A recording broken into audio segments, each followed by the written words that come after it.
Hello everybody, welcome to Sick of Shit Broadcasting. I'm the host of this program, as you well know, Mr. Sick of Shit. Just like you, I'm sick of the shit. There are ways that we can decrease this over the course of time. Because as time goes on, as we all know, it's going to get really super bad.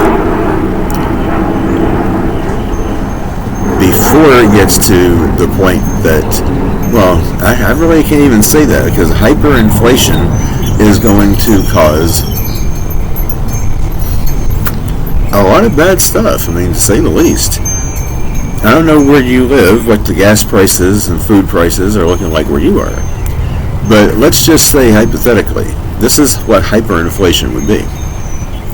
Let's say that you've got gas prices right now like ours around $3.35, $3.45, depending on idiotically whether you're paying with cash or card.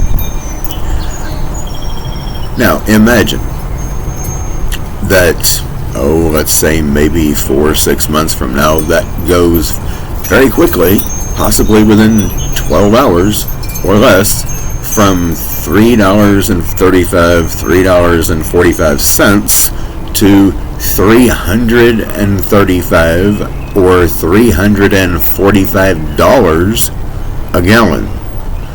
This is a very real possibility. May even be a probability. According to everybody that I'm listening to, they're saying this is probable. So, what you gonna do? I don't know about you, but I don't know anybody that can afford to pay that much money for just a single gallon of gas. Best thing to do is do not let your gas tank go below 3/4 by the time you're filling it up again. That's the best thing to do, because chances are you're going to need that gas. It is a finite resource. It's not going to last you for a very long time, but let's say you conserve it, you can make it last considerably longer. Don't use your vehicle to go anywhere you don't absolutely have to go. Other than that, I mean, just imagine if you're the type person who is allowing your gas tank to get down to 1/4 or 1/8 before you're putting anything in it, and instead of filling it up, you just put it to maybe 1/4 of a tank or half a tank. Not a good idea. That's going to be a lot less gas that you're going to have access to go places that you might need to go in a situation where you simply just cannot buy it anymore. Also, there are things that we can be doing to save money for ourselves while we prep. Whatever you have access to already that you are using all the time, that you can reuse on a pretty basically an indefinite level. Save those items and reuse them.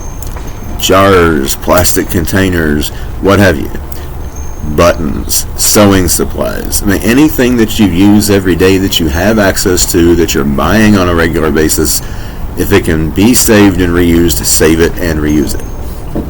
That's a good way to save money. That's that much less that you have to actually buy, because you're getting, let's say, a jar or a plastic container that something has come in. You don't have to go out and buy that stuff. It comes with what you're already buying. So, these are good things to do to save yourself money while you prep. Another thing that I want to mention is, if you're one of these people, prepper-wise, who thinks that you're going to be able to just, go it alone, or your family and just you and your family, you and your kids, what have you, and you've got weapons, you've got projectiles made out of brass that you can use. Those are a finite resource as well, unless you know how to make your own and replenish them. First of all, where are you going to find the metal to be doing that? You're going to run out, which means eventually you're going to have no choice when it comes to protecting your property, your family, your food, whatever, to engage in hand-to-hand combat. Eventually, it's going to come to that. You need to have the proper hand-to-hand combat weapons. There's a website called budk.com. They have all kinds of neat stuff in there. I have bought from them. I still buy from them. I have bought swords. I have bought, what do you call those things? Metal cat's ears. It's kind of similar to knuckles, except it's got, pointed cat's ears on it. That is a hell of a good weapon to have in a situation like that. Pepper spray is a really good one. You have to be thinking about these things, because eventually it's going to come down to this. Your projectiles, you're going to run out of them. Unless you've got, a crossbow, bow and arrows, you can recycle your arrows. That's actually a good thing to have. But if you don't have that, you need to get it, first of all. Secondly, anything you can wear on your hands, anything you can put in your hands, like a staff made out of treated wood. Amazon sells 6-foot long red oak staffs. Very good weapon to have, but you need to know how to use it. Think about all these things. These are all things that all of us need to be thinking about in advance, so that when the time comes that something like this comes up, we are ready to handle it, and we know how to handle it. That's all I have for now. Till next time, Mr. Sick of Shit, signing out.